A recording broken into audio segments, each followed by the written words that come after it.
A lot of people that people think are humble are not necessarily humble. Humility is not a facial expression. Humility is not rich people wearing poor folks' clothes.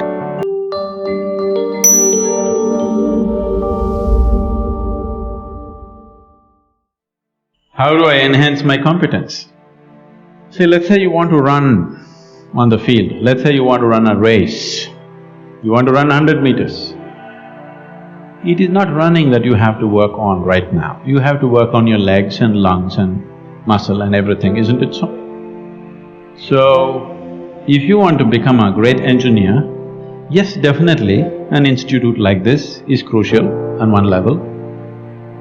But any number of people might have come here and gone, not all of them became great engineers. Though they might have produced hundreds of great engineers, still not all of them will become, simply because of their own individual attitudes and competence and whatever else, isn't it? So, whatever the institute can do for you, it is doing. One foremost thing that you need to do is to enhance your own physical and mental capabilities. Because if you want to be a good engineer, you need a working brain. Just having a degree of engineering may be a passport to a job, but it is not a passport to success, isn't it? So to have a working brain, which the engineering degree will not freeze.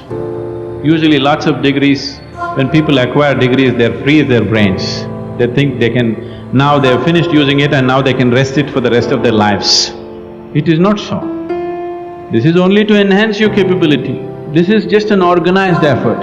A school, a college, an institute is just an organized effort towards that, because each individual cannot craft it for himself. That is why an institution. Otherwise, an institution has no other purpose. It is here to just organize that possibility of you striving to be of a certain competence. But that is a mass application.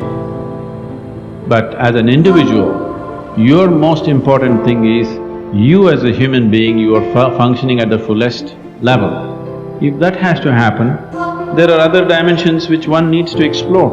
Unfortunately, though these sciences and technologies for inner well-being have been the mainstay of this culture for thousands of years, today we are largely losing it for various reasons, because we want to imitate somebody else. We don't want to imitate our grandfather Topiwala anymore. We want to imitate the hat seller from another country. Because of that, we are losing those things, but we should not. We have to bring it back into our lives. This is very much a part of the way the culture itself is structured, that it is all about the human being. See, this is the only culture which talks about, which even an illiterate person in this culture is aware of, that you can actually evolve to another dimension of existence. Even if I go into a village and talk to an illiterate peasant who has not read anything, who doesn't know anything, who's not heard any of this stuff, even to him if I go, he will not ask me, give me a golden horse or something, he'll say, "Enakku mukti venum Swami." He is saying he wants ultimate liberation. Where did this fellow get this? Nowhere else on the planet this is possible. Nowhere else on this planet is it possible that an illiterate person is thinking that he can break his present dimension of existence and go to another place, whatever that place is. So, this was bred into our culture so deep, we should not lose it. It was not just the idea, there are technologies to become free. If you became free from the process of your body and the process of your mind, if you can sit outside of it and work it, you would work it brilliantly, do you understand? You would be able to use this body and use this mind only when you are able to not treat it as myself. These are powerful instruments in your life. These instruments can be employed the way you want it, only when you have an outside access to it. Does someone like you do to meditate? How do you meditate? When I came to the monastery, the meditation I was taught was mantra meditation, which is chanting on beads. So I chant a mantra. And as I began the process, I realized how challenging it was to be present into the sound of the mantra and to be totally in a space, in a zone of thoughtlessness where there's nothing bothering your mind and you're completely present and listening to the sound and totally absorbed, in the sound. I realized that it was a massive uphill task. And I think that challenge comes from the fact that we've got so used to multitasking that our mind functions on 20 tracks. So when we're just on the meditation track, there are 19 other tracks to deal with. You have your personal life, you have relationship issues, you have professional issues. There's so many things going on. Issues coming from family, so much going on in the country. There's so much that's occupying our mental space. And when you actually want to get onto the track of meditation by kind of just putting all of this in the back seat, it becomes practically impossible. And a lot of people tell me this. And when they're trying to meditate, this is what happens to them. And I share my journey with them. This is exactly what happened to me when I started. It's been 25 years now, every single day without one day's gap, 1.5 hours every day.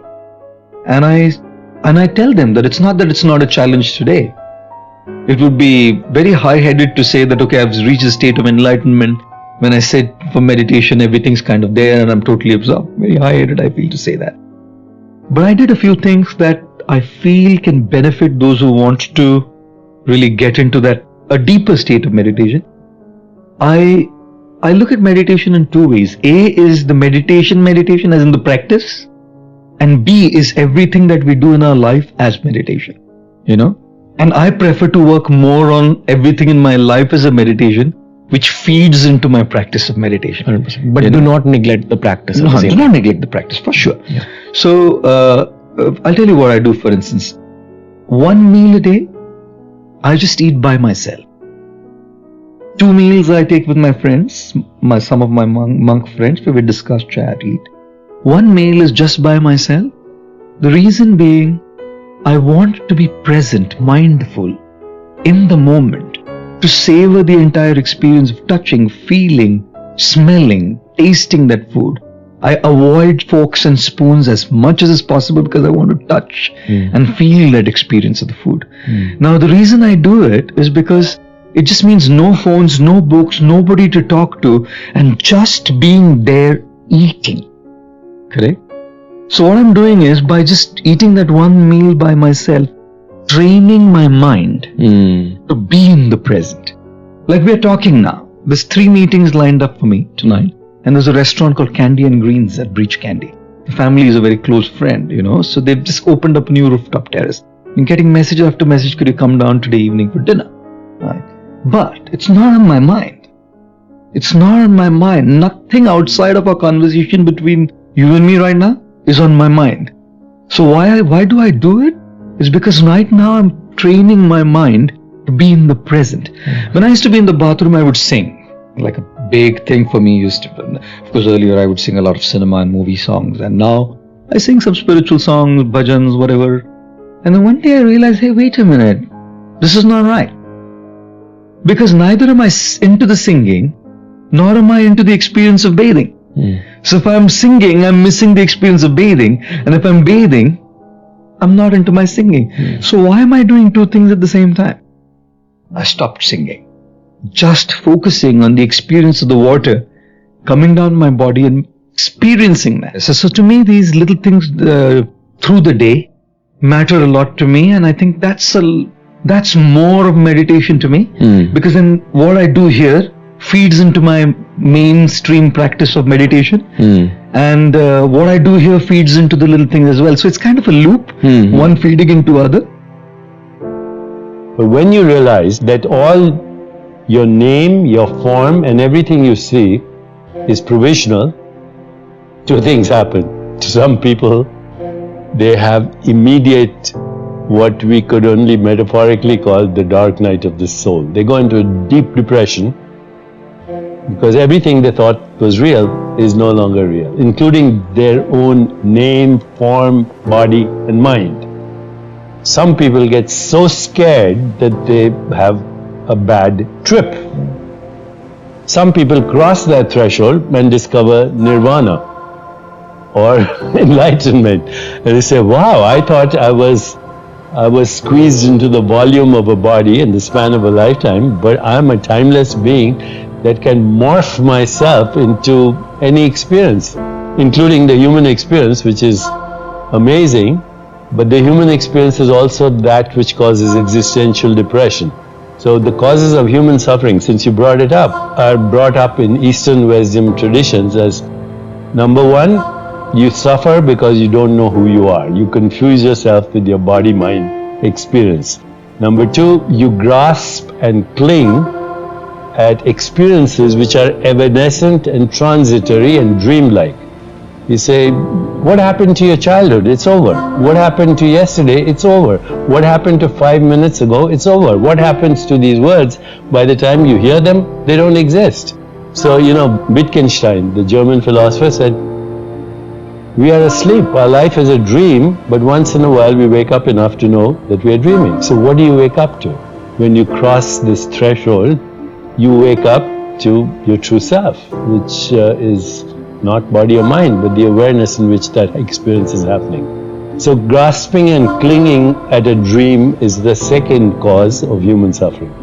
The third is being afraid of anything that's unpleasant, pain, abandonment, being treated by someone not respectfully. So that's, there's aversion to certain experiences. Third cause of suffering. Fourth is identifying, which is related to with your ego identity. And fifth is the fear of death. Now they're all connected. They're all the same fear. And they are not knowing who you are. This is the biggest question that humans, or everybody should be asking. Who am I? What am I?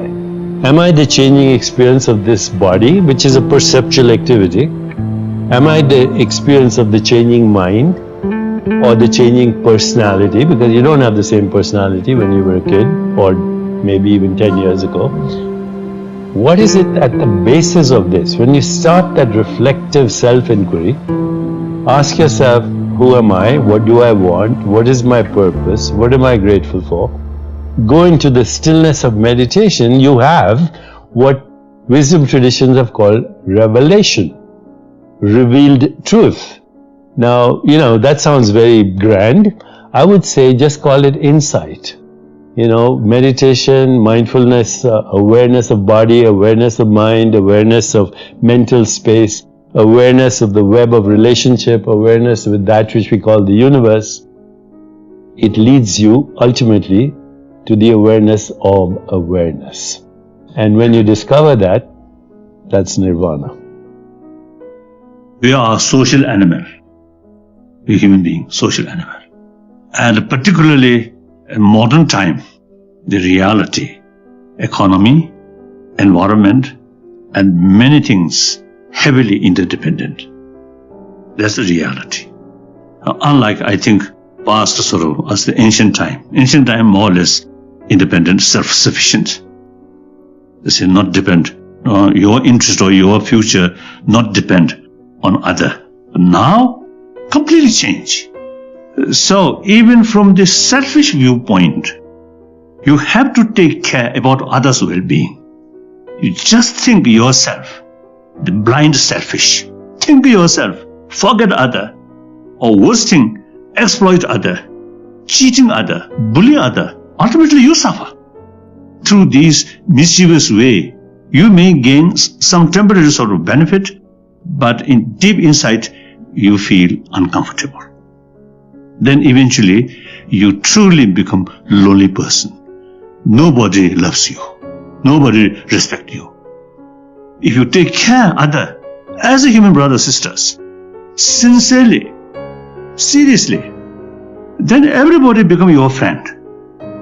So, when you have truly trusted friend there, if you need something, you can ask them. If you becoming friendless or lonely person, and when you really facing some problems, nobody you can share. So ultimately we are a social animal. So even other animal, no law, no education, no religion, but you see, they have some kind of sort of feeling. Their own individual survival depend on rest of the community or herds. So they work together. I am one of the individual out of 7 billion human beings. If human being, rest of the human being, happy, peaceful, I get maximum benefit. The rest of the world get trouble. How can I escape from that? And with that feeling, when I meet people, one or two, one people, or one person, or 10 people, 100,000, 10,000, 100,000, I always consider them as my brothers, sisters. That brings me in mental level completely relaxed. If I feel I'm something different from them, then some nervousness, some anxiety may develop. So once your own way of thinking open, reach out to them as a close friend, that tremendous sort of benefit, peace of mind. Then others also no longer feel stranger. Another human brothers like that. So that I think nowadays we really need that.